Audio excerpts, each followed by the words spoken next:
Existe o que é o overreaching programado. Então, vamos supor, você tem um aluno lá que treina com você há 3 anos, ele vai falar para você o seguinte, ó, Moacir, para mim, né, ó, Moacir, eu vou faltar 2 semanas. Eu vou faltar 2 semanas porque eu vou pegar férias, eu vou viajar com a minha esposa, com meu marido, enfim. Né? Vou viajar com meus filhos, ou vou viajar sozinho, sei lá, vai faltar 2 semanas. Vai faltar 2 semanas. Aí eu vou, propositalmente, nas 2 semanas anteriores à falta dele, né? Então vamos supor, ele vai faltar na semana 3, na semana 4 de dezembro do final do ano. Né? As 2 semanas finais do ano, as festas. Na primeira e na segunda semana, eu já programo um overload. Ou seja, uma sobrecarga, que pode ser pelo volume ou pela intensidade, ou por ambas, já propositalmente. Se o aluno ele tem condições até de vir mais vezes na semana para treinar, ótimo. Eu vou aproveitar essa frequência para entregar mais tarefas para serem realizadas, para que durante o período de férias que ele estiver nas 2 semanas posteriores, ele esteja ainda colhendo os resultados da semana 1 e da semana 2, ou seja, das 2 semanas anteriores à viagem do indivíduo. E quando ele voltar na primeira semana de janeiro, por exemplo, ele não vai sentir aquele baque. Eu posso voltar com um ciclo de incorporação, um ciclo introdutório, que eu gosto de fazer a primeira sessão, um circuito. Gosto muito de fazer isso, porque eu consigo baixar a intensidade, mas a densidade fica alta. Como assim, Moa? Assim, ó. Se você tem um aluno que parou de treinar 2 semanas, como esse exemplo que eu te dei agora, e ele vai voltar, por exemplo, numa segunda-feira, depois de 14 dias parado, eu gosto de trabalhar a primeira sessão, dependendo do indivíduo, até a segunda. A primeira sessão com um treinamento em circuito. Por quê? Porque o treinamento em circuito, ele tem, na sua essência, o uso da moderada intensidade, ou até mesmo baixa intensidade. Tanto que a gente usa para ciclos regenerativos.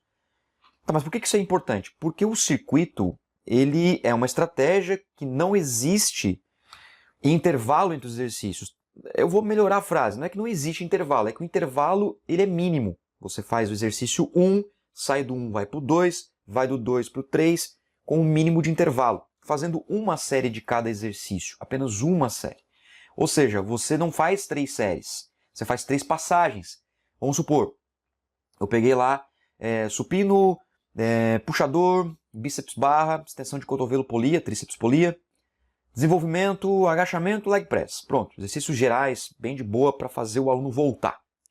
E aí, quando ele está retornando para mim nessa semana, eu prescrevo em forma de circuito. Então ele faz uma série de supino, sai do supino, vai direto para o puxador, com o mínimo de intervalo possível, sai do puxador, vai para o leg, por exemplo, posso mudar a ordem para o leg, depois para o bíceps barra, e assim eu vou até o último exercício. Quando acabar o último exercício, ele volta para o primeiro e circuita novamente. Então, o que acontece? Eu consigo manter a densidade alta, por quê? Porque a densidade é um cálculo feito, é uma relação, né, do tempo sob tensão pelo tempo da sessão. Ou seja, como não tem intervalo, o intervalo é mínimo somente para transitar entre os exercícios, o que acontece é que ele vai ficar bastante tempo sob tensão pelo tempo da sessão. Então, por exemplo, dos 30 minutos que o aluno está treinando, ele vai ficar 25, 22, 23 minutos sob tensão.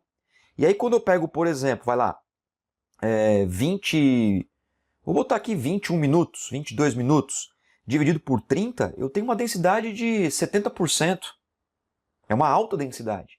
Só porque a intensidade executada nos exercícios é de moderada. Então o aluno ele tem aquela sensação que está treinando forte, mas não está.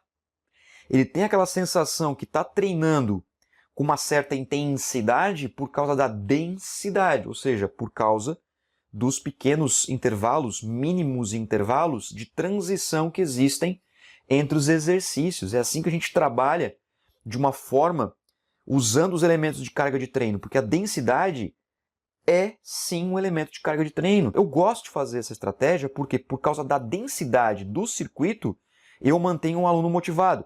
E eu seguro a intensidade, por quê? Porque a intensidade é um aspecto qualitativo. É um aspecto qualitativo, é um aspecto de técnica, é um aspecto de qualidade, como o próprio nome diz. O aluno ficou 2 semanas sem treinar. Então aquele supino que ele fez na sexta-feira antes de pegar férias não vai ser igual a depois de mais 2 semanas, né? Porque ele parou na sexta, aí teve sábado e domingo, aí teve a outra semana, teve sábado e domingo, aí teve a outra semana, sábado e domingo, aí voltou na segunda.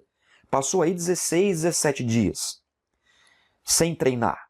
Por isso que, inclusive, quando um aluno pega algumas férias como esse exemplo que é comum, eu tenho certeza que você já vivenciou isso e vivencia isso, né? Seja no personal ou na sala de peso, eu sugiro que o aluno pelo menos mantenha o cardio, se possível, né?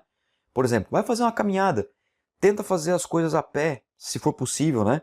Se você for num lugar onde tem bastante ponto turístico, se for esse o objetivo de turistar, então vai a pé, tenta fazer a pé, tenta caminhar, né? Bate aí uma sequência de, sei lá, 20 mil passos por dia, tenta se manter um pouco mais ativo. Se você vai para um hotel, para um resort, enfim, para algum lugar que tenha uma sala fitness, um espaço fitness, tenta fazer, pelo menos 2 vezes na semana. Se tem uma esteirinha, vai lá, faz que seja 15 minutos, 20 minutos, 2 vezes na semana. Só para o teu corpo não entender que existe uma pausa programada, e sim que existe apenas uma redução do esforço, uma redução das tarefas a serem realizadas. Que daí quando o aluno voltar para treinar, de fato com você, o aluno não tem aquela sensação que parou. Esse que é o barato da musculação. Por quê? Porque você deu paulada 2 semanas antes das férias, esse overreaching funcional, né? Esse overreaching programado, que é uma fadiga programada, foi justamente para que o aluno pudesse colher resultados e ter supercompensação durante as férias. E aí ele volta, ele relata para você: nossa, parece que eu nem parei. É claro, porque você periodizou o treino certo.